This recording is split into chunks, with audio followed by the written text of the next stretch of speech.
сабақтың тақырыбы дыбысты қалай қаттырақ шығаруға болады. Қане барлығымыз тақтаға қараймыз.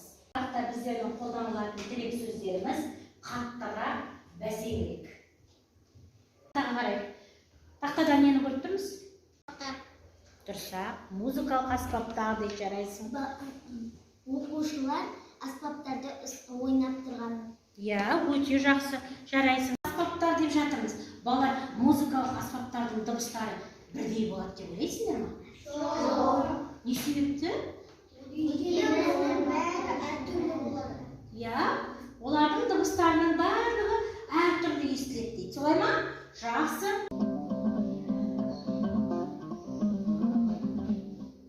Ал енді бұл ненің дыбысы деп ойлайсыздар балалар? Қандай музыкалық аспаптың дыбысы? Домбыраның дыбысы. Солай ма? Өте жақсы жарайсыңдар. Бұл қандай музыкалық аспаптың дыбысы?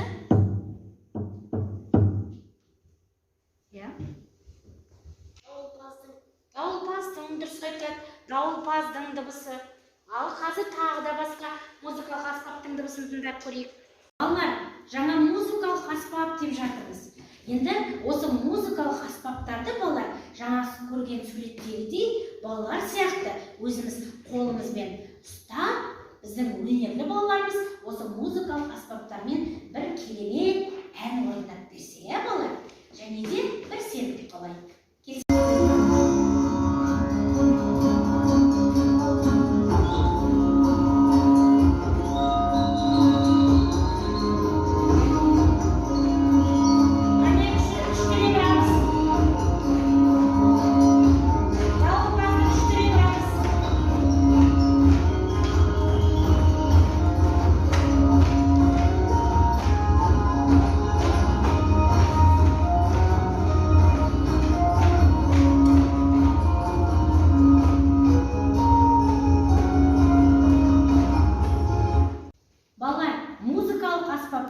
Қолымызбен ұстап, ойнағанда қандай әсер алдық балалар? Қандай әсер алдық? Ғажайып, керемет, балалар. Құлақпен күнде көріп тыңдағаннан көрі, жаңағы балалар сияқты, оркестр сияқты біздер қолымызға ұстап, әрбіреуінің үнін тыңдап көрдік. Солай ма? Ұнады ма? Жаңа балалар күшті, жай ғана жұмсап еді, аз жұмсағанда бәсең естілді. Солай ма? Ал енді күшті қаттырақ жұмсағанда қалай естілді? Қатты естілді. Әсіресе даңғыраның даусынан ерекше көрініп тұрды. Енді балалар, топпен жұмыс жасауға дайынбыз ба? Сәттілік. Бірінші топ сіздер қатты дыбыстар шығарған және бәсең дыбыстар шығарған жаңағы музыкалық аспаптарды екіге бөліп жазасыздар. Келістік пе?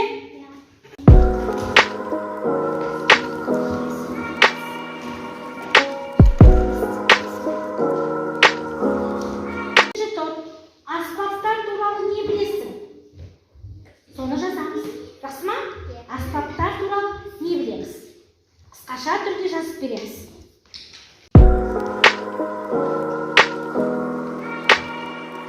Үшінші топтың тапсырмасы өте қызықты. Бүгін ауа райы қандай болды? Бұлттанып тұр. Бұлттанған күні не болады бұлар? Жаңбыр жауады, солай ма? Жаңбыр жауады. Жаңбыр балалар жауған кезде қалай жауады ең бірінші? Жоқ, қалай жауады? Сіркірейіп тұрса, сіркіреген кезде дауысы қандай болады? Бәсең естіледі. Ал енді қатты жауған кезде қатты естіледі, балалар, қаттырақ естіледі. Қане сол, балалар, бәсеңірек шыққан дауысын естейікші, балалар. Жаңбыр сіркіреді дейді. Қане алақанымызды ашамыз. Бірінші қараймыз, балалар. Алақанымызды ашамыз. Және балалар, тарсылдатпаймыз. Жай ғана былай соғамыз.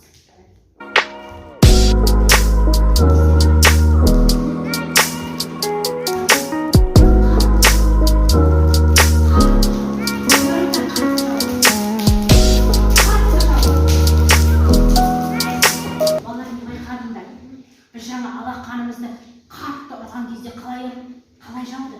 Қатты естілді, солай ма? Жаңбырдың дауысы қатты естілді. Жаңбыр жауған әсерді алдық па балалар? Жауып жатқандай болды. Жаңбырдың дауысы естілді ма? Балалар, сонда бүгінгі сабақта қорытынды біз дыбыстың